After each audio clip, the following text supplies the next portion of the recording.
భద్రాద్రి వరద బాధితులకు శాశ్వత పరిష్కారం కోసం తమ వంతు కృషి చేయాలని సేవ్ భద్రాద్రి ప్రతినిధులు చెప్పారు. గత 30 రోజులుగా అంకుఠిత దీక్షతో ముందుకు సాగుతున్నామని సేవ్ భద్రాద్రి సభ్యులు చెప్పారు. ఇప్పటికే సుమారుగా 30 లక్షల రూపాయల నిధులు సేకరించి వరద బాధితులకు అందజేస్తున్నట్లు చెప్పారు.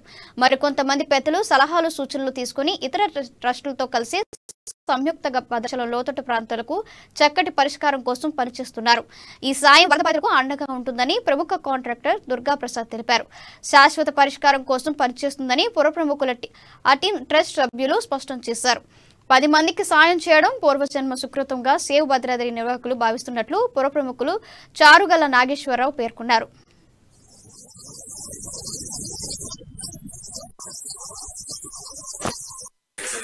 వచ్చిన వరదల వల్ల భద్రాచలం చుట్టుపక్కల ప్రాంతాలన్నీ కూడా చాలా ఇబ్బందులకు గురయ్యారు. అవన్నీ కూడా భద్రాచలంలో ఉన్న వాళ్ళందరూ కూడా అనేక రకాలుగా వాళ్ళకి ఆ టైంలో సాయం చేశారు. ఇప్పుడు భోజనాలు కానీ ఇంకోటి కానీ అన్ని వస్తువులు సమకూర్చారు భద్రాచలం కూడా. దాన్ని ప్రస్తుతం మేము కూడా చూసి కొంతమంది అందరం కలిసి సేవ్ భద్రాద్రి